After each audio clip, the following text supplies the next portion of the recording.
Howdy y'all, Fast Forward 289, welcome back. In this video we'll be working on my 1976 Ford truck, and we're going to be putting those plastic wheel liners in there from Dennis Carpenter. So for y'all that may not know exactly what I'm talking about the wheel liners that go up in here. Okay, so the first thing we need to do on my truck is remove this piece of trim here, because we're going to have to lay the wheel liner up in there. The trim goes over the wheel liner. Remove this piece so it can get the wheel liner up there, and then mark our holes, drill it in the wheel liner, and put this back. And also note, on the wheel liner, you got to actually drill the holes yourself in the liner itself. It doesn't come pre-punched, unfortunately, so keep that in mind. And if your truck doesn't have stainless, then you're going to have to drill the holes in the fender as well to install this. So also keep that in mind as well. We got to move all these screws here now. A lot of the times, I installed this trim on the truck about 6 years ago when I bought it. It didn't have no trim. I had to draw all these holes, and I mounted this. But a lot of the time, these screws, especially if yours is original, they will be rusted in here. They'll round out, and you will catch all kinds of hell trying to remove these. And that's the case on the driver's. On the other side, I actually had to easily and carefully flex my molding, kind of bend the molding out around without harming the outside. The edge here had to kind of like bend the metal out around the head of the screw, and then take a pair of pliers and turn the screw out. That may be what you have to do. Maybe drastic measures, you may have to cut it off, which is another issue. But just be mindful of that.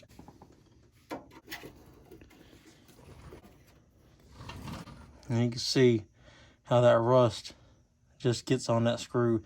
And it's because, and that's one thing these wheel liners will help with, is it kicks that dirt up in here and it gets trapped on this wheel lip in here. And it rusts these threads, rusts the metal, and can rust the fender out as well. So that's one reason to have these plastic splash shields. It helps keep dirt and all from coming up in here and building up on this wheel lip.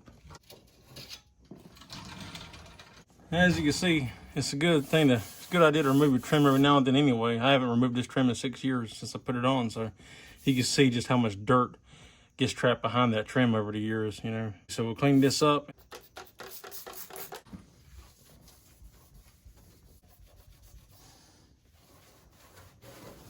So I want to show this real quick. I had this on the other side as well, and it won't really come off. I think what it is kind of rip the paint off there, you know, because those trim pieces fit tight, and, you know, everything vibrates a little bit when you're going down the road. I think it's just kind of rubbed the paint off a little bit there.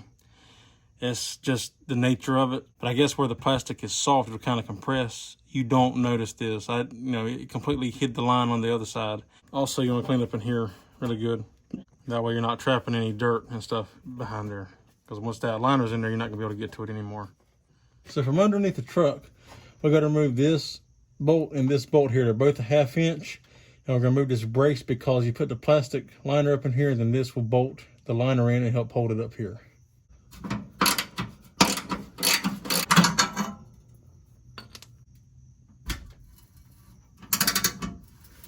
One more thing I want to touch on real quick. This bracket here, as you've seen, it bolted on like this. Well, when they installed these plastic splash shields on these trucks, they actually took this bracket. It's the same bracket, but they took this bracket and they flipped it around, and now it bolts in like this with the splash shield. And the reason for that is because the splash shield bolts up underneath here.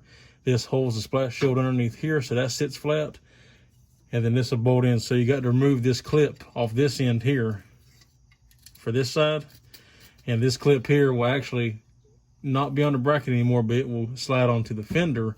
And then when you put the splash shield up there and you put this bracket up there, you can put the bolt in from the bottom and tighten it up. All right, so when you go to install the splash shield, you could take your wheel off to do this, but I found it's easier to leave the wheel because the wheel can kind of help hold it up to some degree, because without the wheel there, it'll just fall completely down.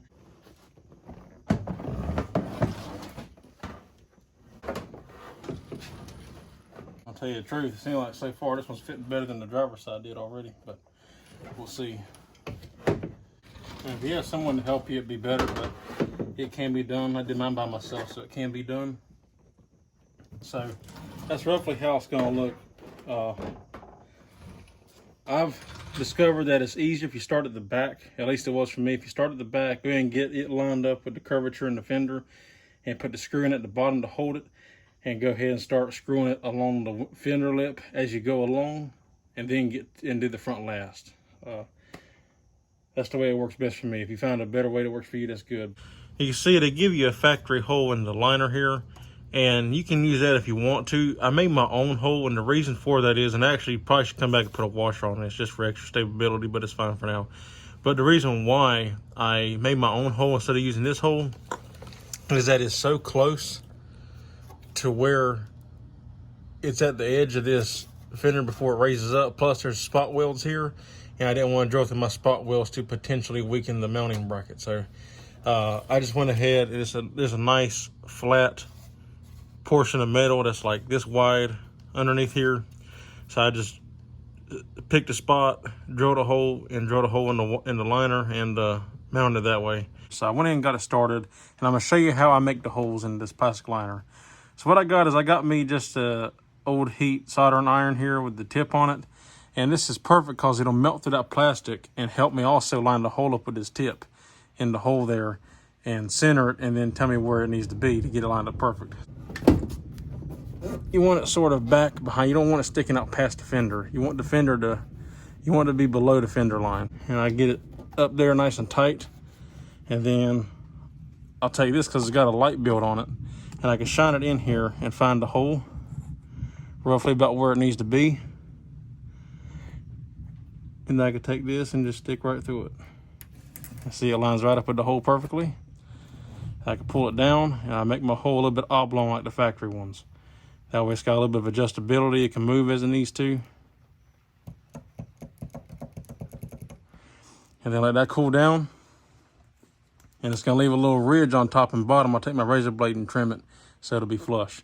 Also make sure you get the rubber out of the hole there. You see how it's got like this rough edge to it. So I'll take my razor blade and come up in here and just go flat with the plastic. Make sure not to dig into the plastic or anything. And I'll just trim that excess off. Like that. I dug into it a little bit right there, but it's fine. The trim will hide it. It's not a big deal. That's the first one I ever dug into. The other one's turned out better. I guess because I'm trying to do it on camera, I messed it up. But anyway, you just want nice and flat. And then do that to both sides. It's going to be that way, top and bottom. Clean it like that, so it'll sit flat whenever you bolt it up. And then I'll put a screw in it and go to the next one and just work your way down. All right, so once we got it up there with the screws, I go ahead and put it up in place. And then I'll take the screws out and I'll start putting my trim on. So pulling all the screws out and having to fight this thing and your trim together, it's better to do it kind of like one screw at a time to a point. So I'll start here at the bottom, at the back. It's just the way I do it. And I'll go ahead and start taking a screw or two out and put it up there and put a screw or two back, and then take some more loose and just keep doing it that way so it holds the shape.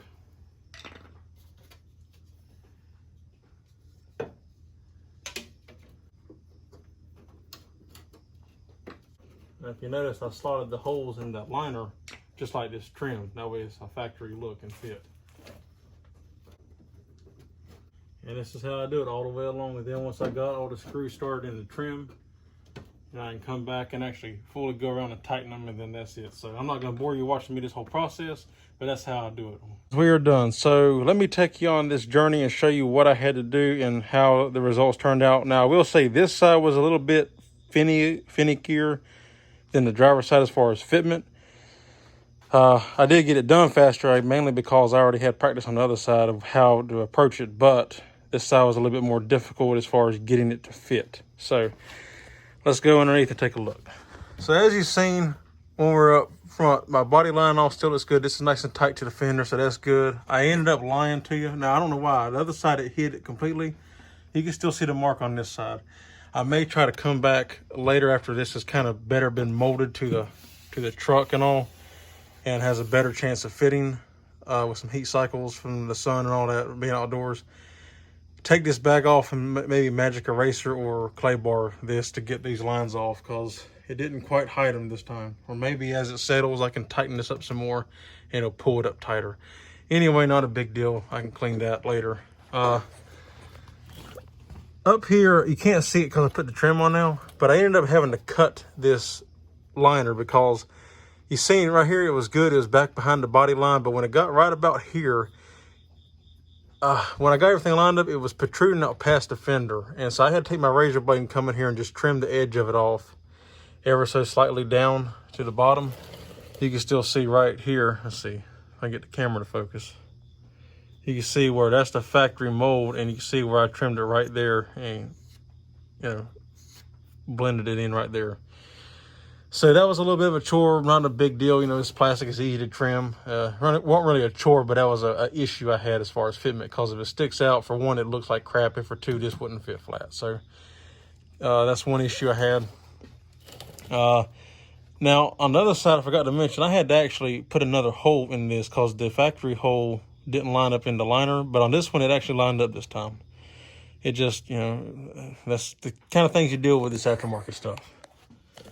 This is the part that I'm kind of irritated with. I could not get the liner to sit flat because you can see how big the gap is in here. This liner is supposed to sit flat up against that piece of metal where that bolt is. And it's supposed to be bolted down tight. I just could not do it. So I ended up cutting a flat back. Can't really see it now, but I ended up cutting a flat back and folded it. And then that way I could still get it bolted down, because my main concern with this is this brace. I wanted it to make sure that my main concern is getting this brace bolted in to where my fender has the support it has, and it's nice and tight now. And the liner does add some extra support to the fender as well, with everything being bolted together. But without this brace, this fender's real flimsy. You can sit here and just move it back and forth. So my main concern, I don't really care how this looks, because it's up underneath here. You can't see it. It's not a big deal. My main concern was getting, now the other side, I got it bolted down. I don't know. That's what I'm saying. They're not consistent in their fitment, because the other side, it was a little bit of a chore to get it. But I didn't have to do this. I had to make the hole a little bigger because the hole didn't line up, but I made it fit flush. So it's one of those things, aftermarket parts again. You got to make them fit. But like I said, my main concern was getting this brace in here so my fender's nice and sturdy again. I got it in here. It's tight again, so I got it tight here. That flap that I cut back kind of puts tension. This bar puts tension against it. So this is still, like, you look at it, like, it's sturdy. It's not going anywhere, and the brace is holding it here too. So this thing is in there, like, it's not going to go anywhere. It's solid, so it doesn't hurt it that I did that. That's my main thing, is it's solid and my fender is supported. And you can see here, this on the driver's side, what I was talking about, how I was able to get this one to mount it flat, but it was kind of a chore because the plastic was closer, so I was able to make it work. I had to make the hole a little bit bigger. I don't know how well you can see how I had to kind of make the hole bigger to make it work, but it does work. It is mounted up flush with the metal. It was a little bit of work, but eventually it'll mold to it. The other side, I just could not get it, but this is the way that side is. There's that. And that's the end product. You know, you can see up in here, like I was telling you, it goes over the shock. See, just like that. There's my AC line drain pipe. It clears perfectly like it's supposed to. It's not in no bind or nothing. You can see it's still got plenty of room to move around. And it looks good. Once you get it to fit, it's fine. It's just getting it to fit. It's a bit of a chore. I spent a couple hours on this to get it in here. But once it's installed, it looks good. Anyway, I like how it feels in this dead space. Now you don't have a big hole there. It kind of blacks out the wheel well a little bit better, and it adds extra protection. So we're good there. Okay, so now we're at the back. And what you gotta do is there's these support beams that go through to the bed, from the bed support down to the side of the bed. You gotta take this one bolt here loose, and then we're gonna have to come up here and actually drill and put some screws in up at the top to hold the top part in. I went ahead and did is I smoked these down in some PB blasters to help these come loose, because they're, you know, rusty. They've never been removed before, and they're a 1/2 inch.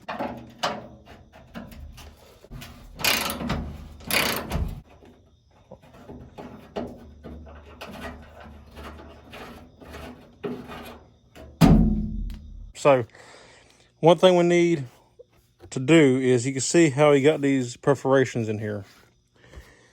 We're going to take our soldering iron again and poke through these holes. This is where the screws go to screw them. Now I can tell you, on the front side of the bed, going toward the front side, this one hole up here at the top, at least on the driver's side, it was right in line with an oblong hole that's in the thing, in the wheel well.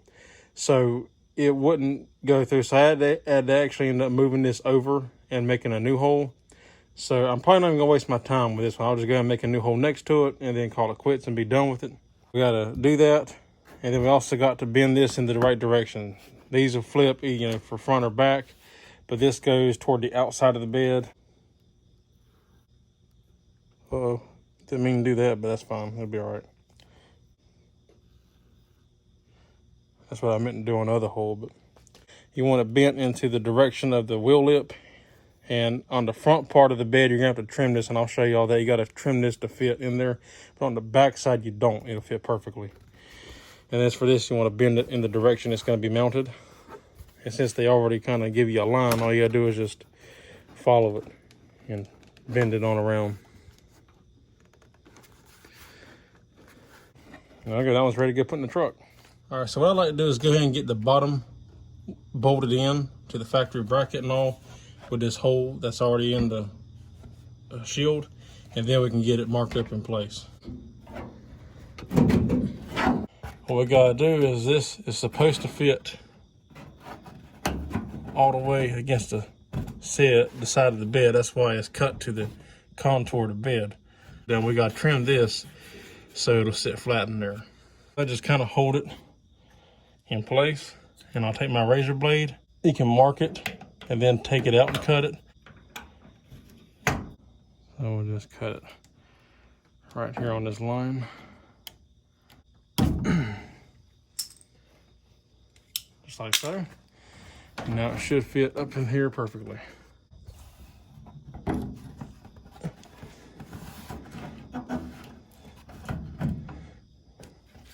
And see, now it's in there up against a, should clean that out first. Now it'll go up in here and fit against that wheel lip. Like that. So now we come in here and mark our holes and drill it and put some screws in there.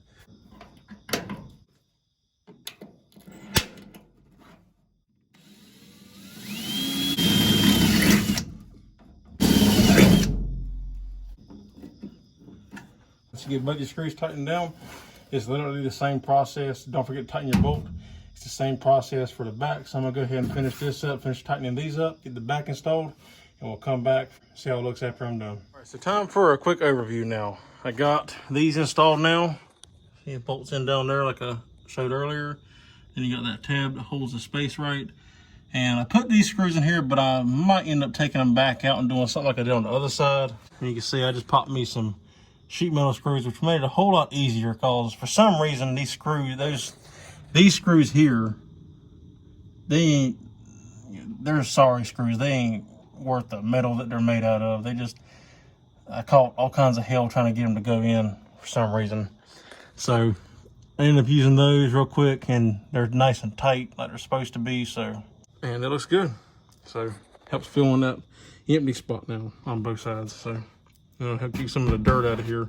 These really don't do that much protection, but still, it's nice to have them. I just took this truck on about maybe a 10-mile drive or so, and I want to show you just how much stuff. This is a good representation, I mean, of how much stuff gets thrown up while you're driving. Look at all that crud, dirt, and everything that could have been thrown up into my wheel well, and this splash shield helped prevent all of that. Now, granted, it just rained here where I'm at not that long ago, so of course you're gonna have more trash and dirt and debris blow up than you would on a regular day, but still, your tires get hot from running down the road, it gets sticky, and then it throws stuff up regardless whether it's rained or not. So, and this is just a good representation of just how much stuff can get thrown up. And then here's the back one. Again, same thing. Show you just how much stuff gets thrown up. Alrighty guys, so we are done. It turned out great. I'm happy with it, but it was a chore. It took me quite a bit longer than I actually anticipated to do this, and the reason for that is just because the stuff does not fit as well as it should. The back ones actually fit great, but there's the hardware, my screws. Don't buy your screws from Harbor Freight, they suck. Except for those sheet metal screws, they seem to work fine. But anyway, it is what it is.